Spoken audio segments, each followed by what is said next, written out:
Thank you. That concludes topical general questions. We turn now to First Minister's questions. Question number 1, Ruth Davidson. Thank you. Presiding Officer, there are two contrasting views on the direction of the SNP government's budget. One is the Patrick Harvie view, that it's the best thing since sliced bread, and the other is that it sends a message that we're a high-tax economy. That's Sir Tom Hunter's view. So who does the First Minister think Scotland should trust with their money, Harvie or Hunter? First Minister. Actually, I think they should trust Derek Mackay.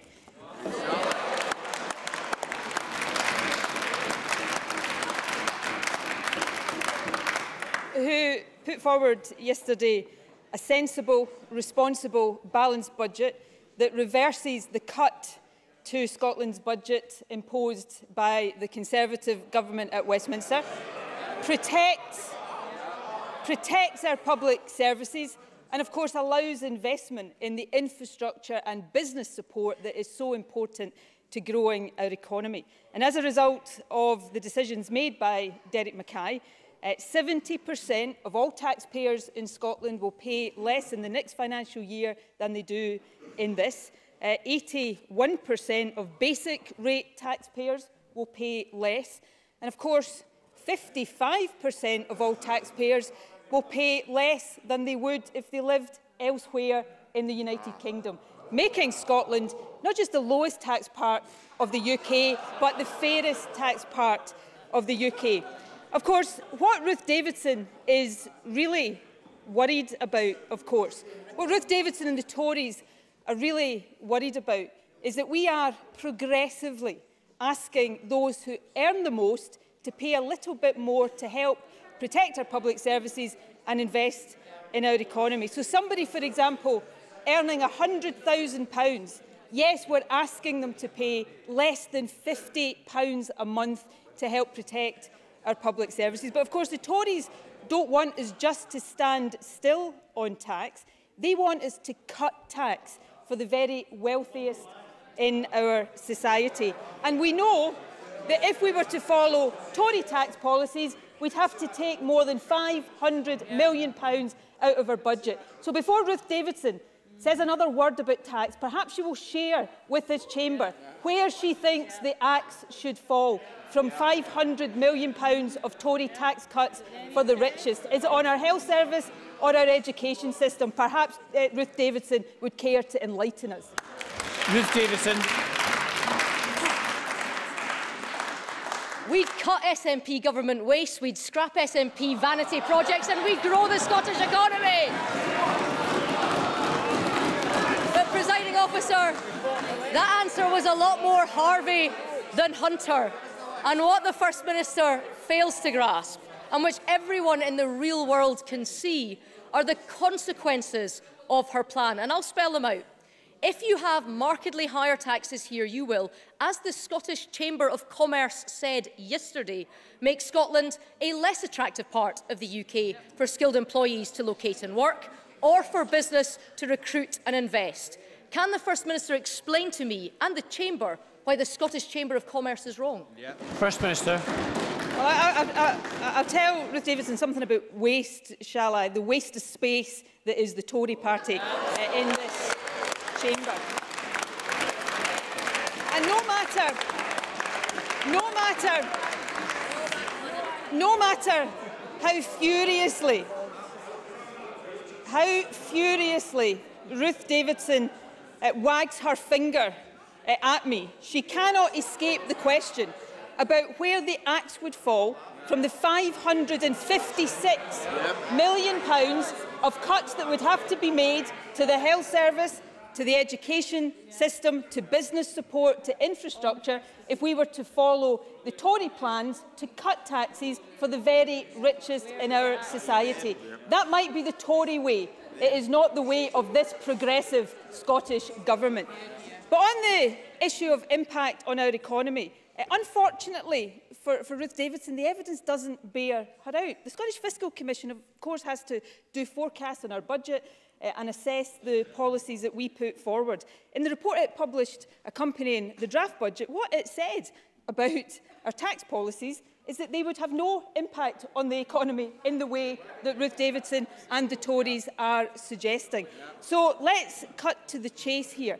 The Scottish Government have put forward fair and progressive tax policies that will allow us to protect our public services, reverse Tory cuts and support our businesses. The Tories want us to cut taxes for the very wealthiest in our society. So yes, that is a difference between this government and the Tories. And of course we know from polling evidence that the majority of people in Scotland are on the side of this government. Ruth Davidson. I'm not the one that just lost a third of my seats at the last election, First Minister. But,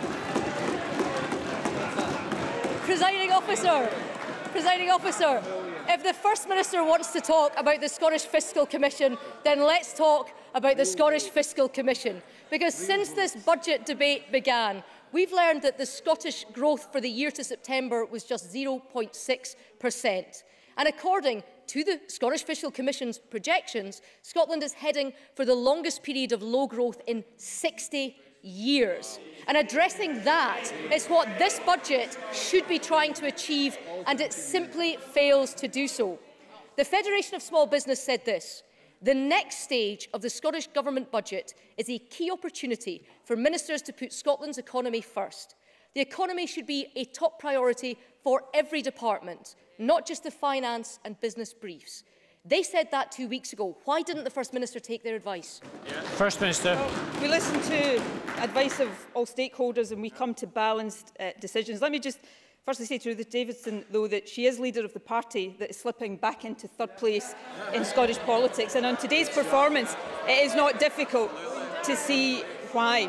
But let's debunk once and for all the Tory nonsense about Scotland's economy. Remember, the economy that has lower unemployment than any other nation in the UK, or the rest of the UK on average, and one of the highest employment rates in the OECD. But let's go back to the Scottish Fiscal Commission. It forecasts that Scottish tax revenues, even excluding our changes, will grow faster than the rest of the UK. It also projects that Scotland will close the gap with the UK in terms of GDP per capita. The gap in GDP growth, as the SFC says, is down to slower population growth. And the last time I looked, most of the powers to influence population growth lie with Westminster. So if the Tories are serious about growing our economy, they will back this government in arguing for more powers over migration. And if the Tories are serious about growing the economy, especially in the week where we see the secret Tory analysis spelling out the damage of Brexit to our economy, they will get behind this government in opposing the recklessness of Brexit. You know, Ken Clarke stood up this week and said this: because of the impact of the EU referendum, growth in the UK is feeble compared with the rest. The UK is the laggard in the G7, the laggard among the European economies against which we match our performance. That is the damaging consequence of the vote in 2016. The difference between Ken Clarke and Ruth Davidson is that he sticks to his principles. Ruth Davidson abandons hers. It's not just UK growth that is feeble. Ruth Davidson is feeble. Ruth Davidson.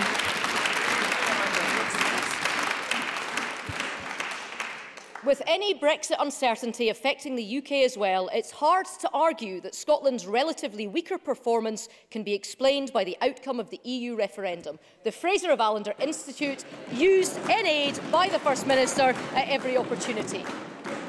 Presiding Officer, we already know that the SNP has put up taxes on buying a house. It has put up business taxes, and now it's putting up tax on ordinary working people, breaking its own manifesto promise to do so. Instead of listening to Scotland's business community, the only person Nicola Sturgeon listens to is Patrick Harvie. The Greens passed their budget last year, they're passing her budget this year, and they've already told her which tax they want her to put up to pass her budget next year. Yesterday, Patrick Harvie told the Chamber he wanted meaningful progress on local tax reform. And translated, that means next year he's coming for your council tax. Surely, even for the First Minister, that would be a tax rise too far. Will she rule it out? First Minister. Well, of course, we've got lower average council tax bills in Scotland than in other parts of the UK. Exactly. Increases in Scotland are capped at 3%, which is much less than the potential increases in the rest of the UK. You know, the difference here between Ruth Davidson and this government is quite simple. We're interested in protecting our public services. We're interested in making sure we have the revenue to invest in world-class infrastructure and business support. We want to protect the most vulnerable in our society from the impact of Ruth Davidson's Tory cuts, particularly to welfare. All Ruth Davidson is interested in is tax cuts for the very richest in our society. That is the difference. And I have to say to Ruth Davidson, she is on the wrong side of public opinion on this, and perhaps that is why her party has hit the buffers.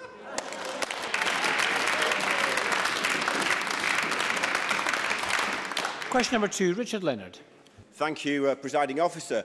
Figures reported last week reveal that in Scotland today, the richest 1% now own more personal wealth than the whole of the poorest 50% put together. In a country where more than 250,000 children are living in poverty, that suggests that there is something profoundly wrong with our economic system and the priorities of this Parliament. So why then, First Minister, are you refusing to ask the richest people in Scotland to pay their fair share? First Minister. Well, as I think we have just heard from the exchange with Ruth Davidson, we are asking the richest people in Scotland to pay their fair share. We're asking them to contribute to protecting our public services. But, you know, just as Ruth Davidson clearly only wants tax cuts for the richest, what we have from Labour is a completely incredible and incompetent tax policy. You know, he said earlier this week that he put forward a policy that would raise an extra £1 billion. You know, when you take account of all the measures that would require legislation, so not available for our budget, or the measure that would require us to go against Audit Scotland recommendations, and look just at the income tax policy put forward by Richard Leonard, he doesn't subject it to any behavioural analysis. Now, the Scottish Fiscal Commission would do that, and whether you agree or disagree with their estimates, what they say your tax policy raises is all you are allowed to spend. And our analysis shows that when you apply all of these corrections to Labour policies, the £1 billion becomes, if you're being very generous to them, less than 300 million. Labour sums simply do not add up. They have no credibility and no competence, and that is a fact. Richard Leonard. Well, I don't know why the First Minister is so pessimistic, because we think it's right.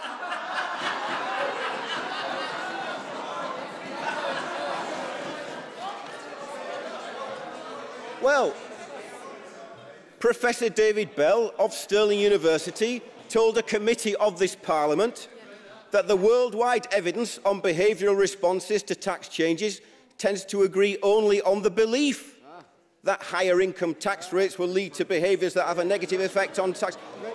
It's the belief, there is no evidence, which is why we think it's right that those at the top should pay a bit more, because all of us, rich and poor, benefit from a more equal society.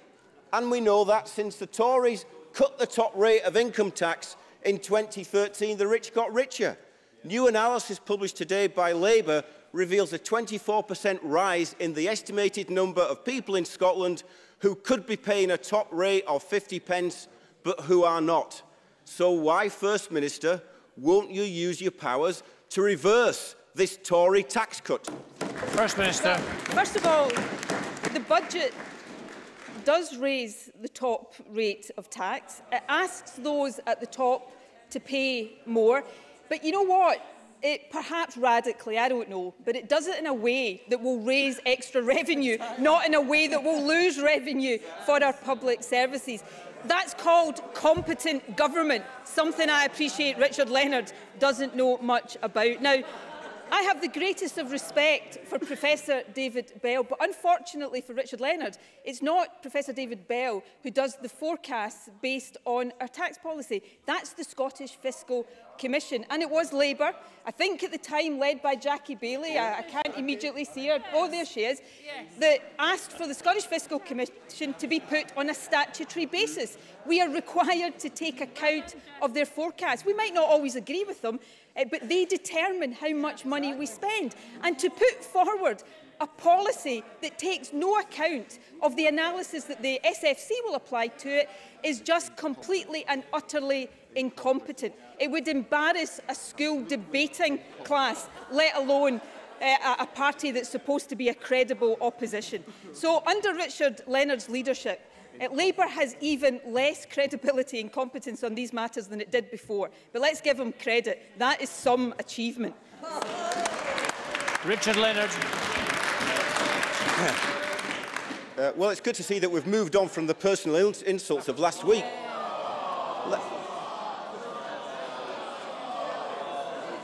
Let me be absolutely clear today. A large tax cut for 10% of the population, those on the highest incomes, at a time when support for the disabled is being cut and at a time when our public services are under pressure, is, in my view, the wrong choice. First Minister, that's what you said in March 2016 before an election. But now you have no plans to reverse the Tory tax cuts for top earners. And all it needs is political will and the moral courage. Because this is not just a parliament. This is not just a parliament to serve the interests of the rich and their army of accountants. Scotland's children and our pensioners, gripped in poverty, they count as well. Home carers out every single night in all weathers, they count as well. So First Minister, why on earth, instead of relying on Reaganomics, why don't you stand up for all of those families?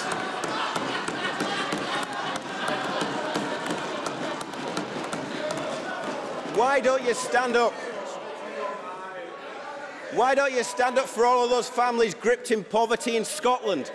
Why don't you stand up for our communities? And why don't you match your words with your deeds? First Minister. Where to start? You know, the incompetence, incoherence, sheer incredibility of what we have just heard from Richard Leonard is mind-boggling. You know, not fit for opposition, let alone government. Let me try and deconstruct some of this. He calls it Reaganomics, I think is what he said. What I'm actually talking about are the rules by which the Scottish Government is required to set its budget, rules called for by the Scottish Labour Party. We subject our tax policies to the Scottish Fiscal Commission. They model them, they apply a behavioural analysis, and they tell us how much they think our tax policies will raise. And whether we think those forecasts are right or wrong, that is all of the money that we're allowed to budget for. We can't budget for any more than that. It's like Richard Leonard is suggesting we fund our NHS through monopoly money or something. It is simply not credible. And let me come to the quote he quoted that I said in 2016. What I was referring to there, because I remember the quote well, was Tory plans to increase the higher rate threshold by more than inflation. We are not doing that. As Derek Mackay said yesterday, we're actually increasing the high rate threshold now by less than inflation. So there are no tax cuts for the wealthiest in our society under this government. Instead, we're asking those at the top of the income scale to pay more to protect our public services. But we are doing it in a way that we are confident will raise the extra revenue to invest in our public services, not in the reckless, incompetent way that Richard Leonard is suggesting that would take resources away from our public services. If Richard Leonard wants to be taken seriously, he's really going to have to go back to the classroom and do his homework on tax before he comes and questions me again on it in this chamber. And we have some constituency questions. The first from Donald Cameron. Thank you. The First Minister will be aware of the tragic incident involving the sinking of the Nancy Glen fishing boat in Loch Fyne 2 weeks ago, and the fact that 2 local fishermen, Duncan McDougall and Shemet Crouchick, are still missing. This tragedy has devastated the local community in Tarbert, and in response, the Clyde Fishermen's Association has crowdfunded almost £200,000. Within the last hour, I spoke to Duncan's father, and he has asked all politicians to work together to bring the boys home. So can I ask the First Minister, what support can the Scottish Government offer the families affected, and will she commit to working with the UK Government to ensure the vessel is recovered as soon as possible? First Minister. Well, can I thank the member for raising this very tragic issue. I've written to both of the bereaved families, and I know that the thoughts of everybody across this chamber are very much with them at this unimaginably difficult time for them. The Cabinet has in fact discussed this issue at some length, not just this week but last week as well. The Marine Accident Investigation Branch, of course, is in charge of the investigation. Fergus Ewing, I understand, will be speaking to the MAIB this afternoon.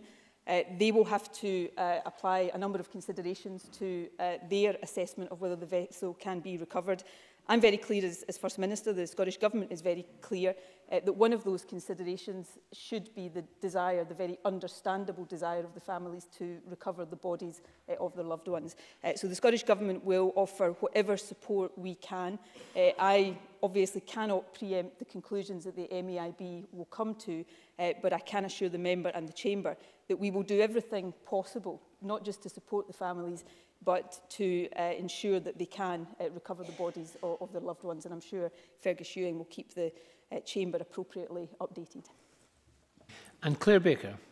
Thank you, Presiding Officer. On Friday, I met with workers and their union representatives from BIFAB at their yard in Methil, and I appreciate the important role the Scottish Government played in staving off administration last year, but the yards are now coming to the end of the current Beatrice contract, and there are concerns over the workforce's future if new contracts are not secured. Can I ask the First Minister what action and support the Scottish Government will be providing BIFAB and its workforce to ensure that the yard's futures can be guaranteed, that new contracts can be secured, and that there are no further job losses, even if there is to be a gap between the end of the Beatrice contract and the start of any new contracts going forward? First Minister. Well, the Scottish Government will do everything we can, as we have done in past months, to support the future of BIFAB. I'll be meeting with Keith Brown this afternoon to discuss the latest situation and to look at the support that the Scottish Government is able to give.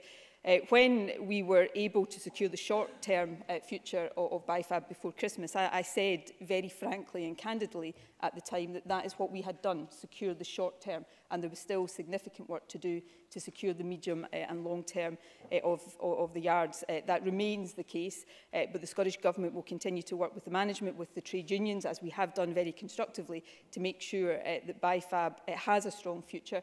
The market in terms of the contracts that BIFAB is competing for is a healthy one and will become more healthy in the years ahead. So we want to see a bright future for BIFAB, and we'll do everything in our power to ensure that that happens. And Edward Mountain. Thank you, Presiding Officer. Since last Friday, 134 elective operations have been postponed at Regmore Hospital due to dust contamination from building work being tracked into the main operating theatres. Patients and their families are understandably furious and that their operations have been delayed. This comes on top of 149 operations that were cancelled in the first 3 weeks in January due to weather and illness. What assurances can the First Minister provide to the people of the Highlands that the Health Secretary will fully investigate how such a situation has arisen? And does she still have full confidence in the management of NHS Highland? First Minister. Well, can I separate my answer into two parts here? In terms of the first part of the question, the particular issues at Regmore around dust in operating theatres, the Health Secretary is in close contact with NHS Highland, ensuring that everything is done possible to resolve that situation as quickly as possible. It is deeply regrettable that that has happened, but safety and cleanliness in operating theatres, as the member I know will appreciate, is of absolute paramount importance. Patients cannot and should not be put at risk. In terms of the wider situation in terms of operations, There is during winter, not just in Scotland but in health services across the world, an increase in elective operations that are postponed during the winter months because of winter pressures. That has been more of an issue this winter because we've had flu levels, for example, at 5 times what they were last winter. But cancelled, postponed operations are kept at an absolute minimum. And of course, the situation in Scotland has to be contrasted with the one south of the border, where all 100% of elective operations in England were cancelled for the entire month of January. So we regret every operation that has to be postponed, but in Scotland that is kept at a minimum, and that I think is to the great credit of everybody who works in our National Health Service. Question number 3, Patrick Harvey.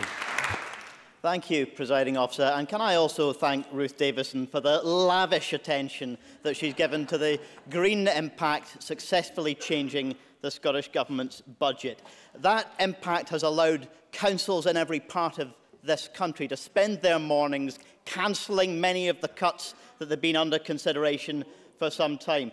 Many councils have been forced to consider reducing the number of learning assistants, cutting back on secondary school subject choices, cutting back on waste and recycling services, or ending grants to voluntary organisations, from the arts to women's crisis centres. I think it's fantastic to know that councils across the country will be scrapping those cuts today. And COSLA have welcomed this. The voice of local government in Scotland has said they're pleased that both Mr Mackay and the Scottish Greens have listened to what COSLA said and have taken account of their concerns. But the First Minister will also be aware that COSLA have made no secret of the longer-term challenges that councils remain under. They warn Scottish local government should not remain the poor relation of the Scottish public sector. So does the First Minister accept that this pattern of cuts to local services, first proposed and then cancelled under pressure, cannot be repeated year after year, and that a new relationship is needed in which we give local government the long-term stability and the autonomy that it needs and deserves? First Minister. Well, no, I don't accept Patrick Harvey's characterisation of the treatment of local government, or indeed the relationship between the Scottish Government and local government. That relationship is important, and in incredibly difficult financial times, we have treated local government very fairly. That has not led to easy settlements for local government. I would be the first to concede. Where I do agree with Patrick Harvey is that as a result of the announcements made by Derek Mackay yesterday, brought about in part due to the constructive negotiations that the Greens were part of, we now have a situation where local government funding is increasing next year in real terms. And I think that is a really positive outcome and a good advert for constructive, consensual politics. And perhaps other parties across this chamber could learn some lessons from it. And of course, that real terms increase in local government funding comes before any account is taken of local government's own flexibility to raise more revenue. So I think this is a good outcome and will be good for communities, people and services right across the country. Patrick Harvey. Well, it's perfectly true that COSLA have welcomed the change to the budget, and that will protect services across Scotland. But they also say, and I put it again to the First Minister, that there are long-term financial challenges ahead and that those can only be expected to grow in the future. Look, this Parliament is now able to make meaningful decisions about national taxation policy, and quite rightly opposing the hard-right ideology of the Conservatives and their cheerleaders who only care about tax cuts for the richest. We can put into practice that reasonable principle that wealthy people should pay more to protect public services and cut inequality. Why then are we still micromanaging local councils, with national decisions determining the local taxes being paid by a bungalow in Bewley or a flat in Fort William? First Minister. Well, it was this government, of course, when we first took office, that removed most of the ring fencing from local government budgets. But, you know, we are the elected government of Scotland. I think it's reasonable for us in some areas, for example, the expansion of childcare, to set national policies and set ambitions for what we want to achieve, and then work with local government in terms of how that is delivered. Patrick Harvey is right, though, to say that we face challenges. Local government faces challenges, and it's not alone in that. If we look ahead, then we are seeing challenges coming from the changing demographics of our country and the NHS, possibly even more than local government faces the implications of that. We are, despite our ability to cancel the real terms Tory cut in next year's budget, we still face the implications of continued Tory austerity. And of course, we see from the leaked secret Tory analysis that Brexit will compound all of those challenges. So as the government, we require to work with all of those stakeholders and others across this chamber to steer our public services through those challenges as best we possibly can. And we will do that, as we have demonstrated, by using the powers of this Parliament in a constructive, responsible way. So we will continue to do exactly that. And I hope we, while I'm sure Patrick Harvey and I will not agree on everything, but I hope we will continue to see the constructive approach that we've seen from the Greens, and I hope we see more of that kind of constructive approach from other parties across this chamber. Question number 4, Willie Rennie. Back in November, I asked the First Minister about the shocking murder of Elizabeth Bowe from St Andrews. Failings were identified by the Police Investigations Organisation, PERC. Yet when councillors in Fife asked for a report on the case, they were told by the convener of the committee to watch a recording of First Minister's questions on the BBC iPlayer.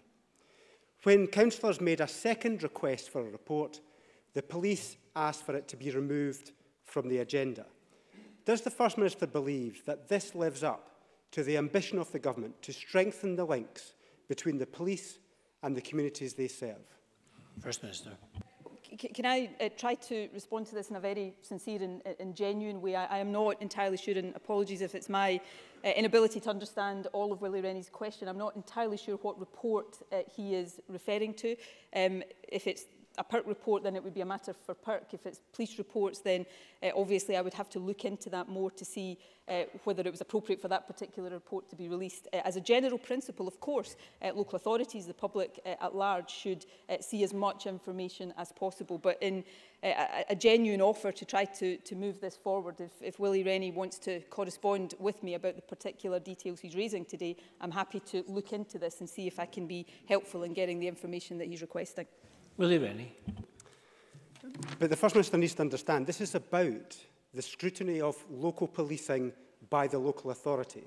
And if failings of a local murder case do not justify the scrutiny by the local representatives, where is that local accountability? The evidence is building that the structure of Police Scotland is not fit for purpose. There's been pressure on PERC from the Justice Department, clear dissatisfaction in the members of the SPA from the Justice Secretary. We're on our third Chief Constable, third Chairman of the Police Authority, third Chief Executive of the Police Authority. And now we see the faults in local accountability of policing in Fife. Surely it's time to admit that this is not working.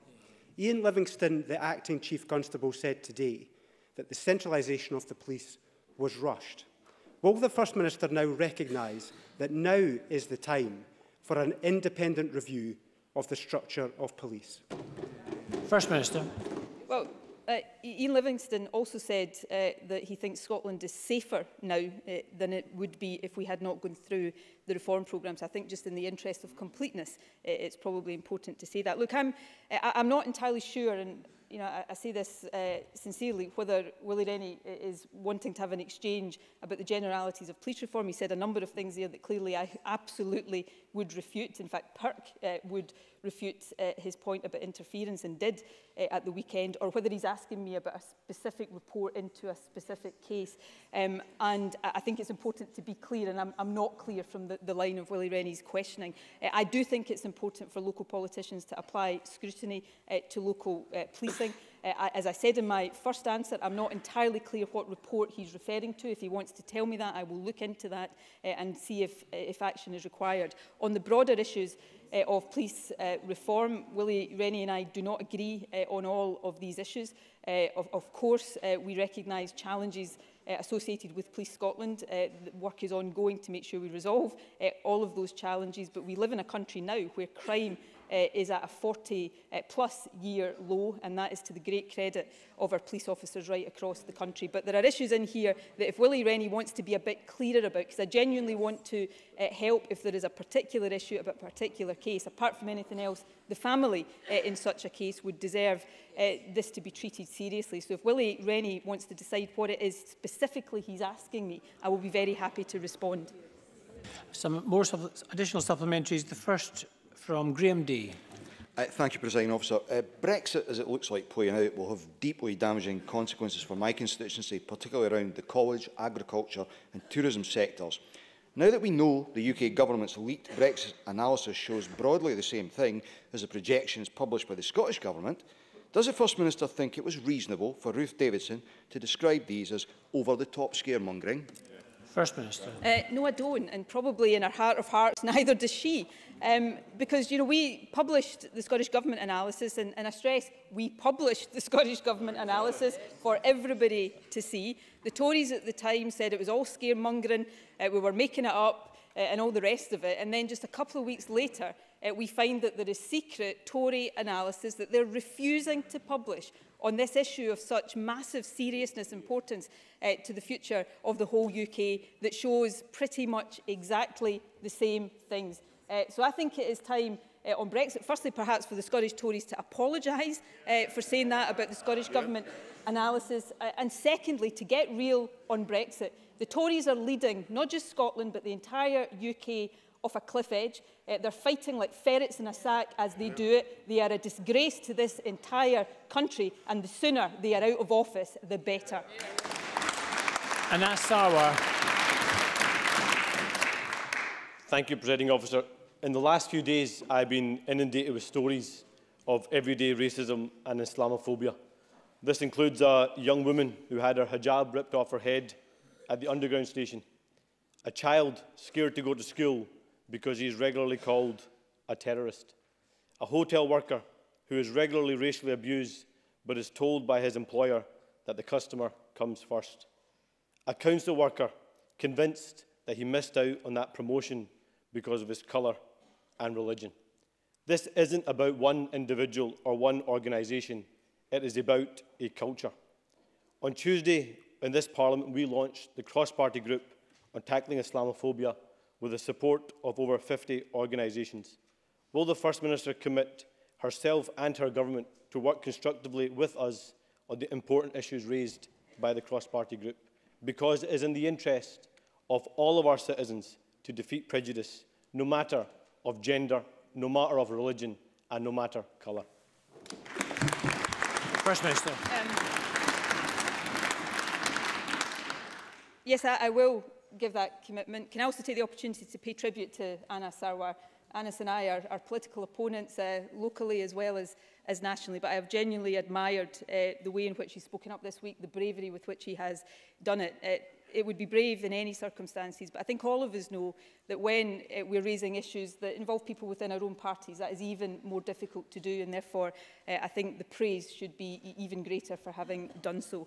Everyday racism, Islamophobia, any form of prejudice and bigotry is unacceptable. It's unacceptable when Anas Sarwar is the subject or the victim of that, or Hamza Yousaf, or anybody across our society. I'm very proud that in our Parliament today we have people celebrating Hijab Awareness Week, and women, Muslim women, should be allowed to wear, like any woman, should be allowed to wear exactly what they want.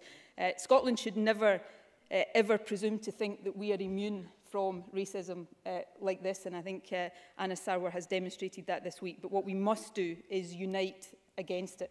Many things divide us in this chamber, and that's the mark of a healthy democracy. But this is one of those things that should absolutely unite us, and it's to Anas Sarwar's credit that he's put this issue even higher up the agenda, and all of us should resolve to do everything it takes to make sure that Scotland is a place where there is zero tolerance of racism in any form.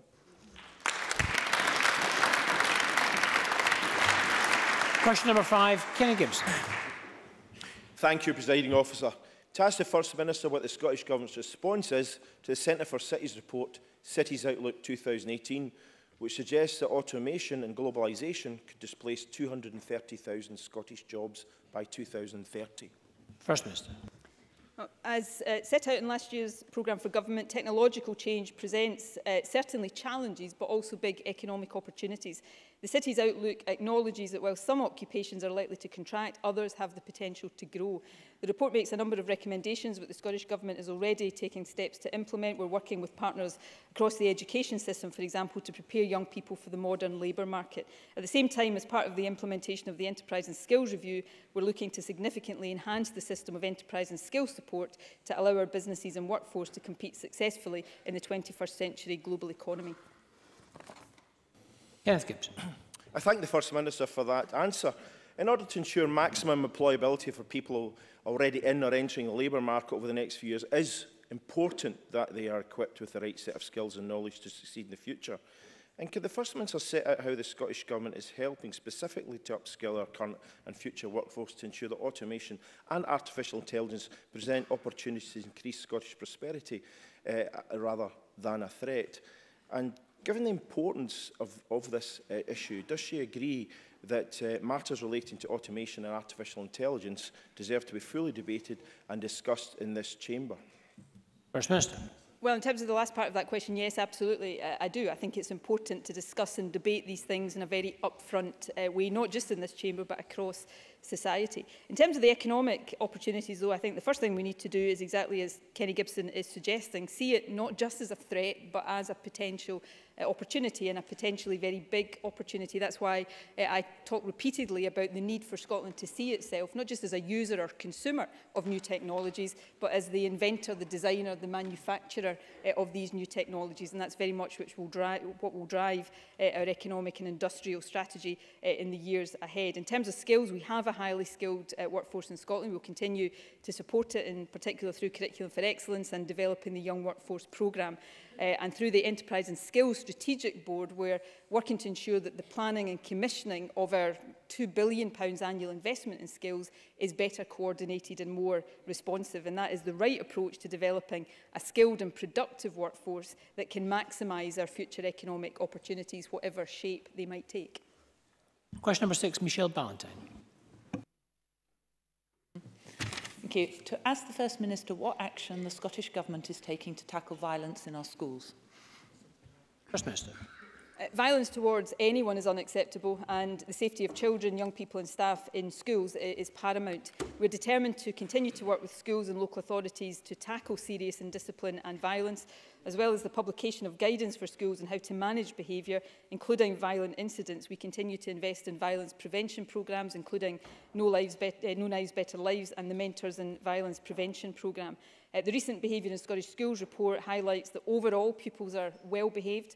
Violent incidents, especially those involving a knife, are thankfully very rare, but we will always work with all of our partners to seek a way to drive down this unacceptable behaviour. Michelle Ballantyne. Thank you.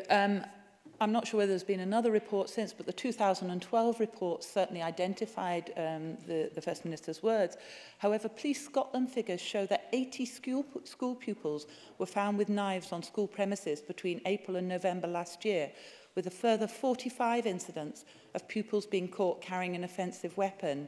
So I would like to ask the First Minister, in the light of what she's already said, what precise steps will you take in the next year to ensure that these numbers do actually come down? Minister. Well, firstly, in terms of the data, it's an important point. It's been raised with me in the past, I think, including by Ruth Davidson. The data that is being provided by Police Scotland at the moment is provisional in nature, but it does serve as a timely reminder as to why we're right to keep the issue of weapons in schools under review and support targeted and preventative action. Information has now been collected in a way that allows the police to identify specific cases of knives in schools.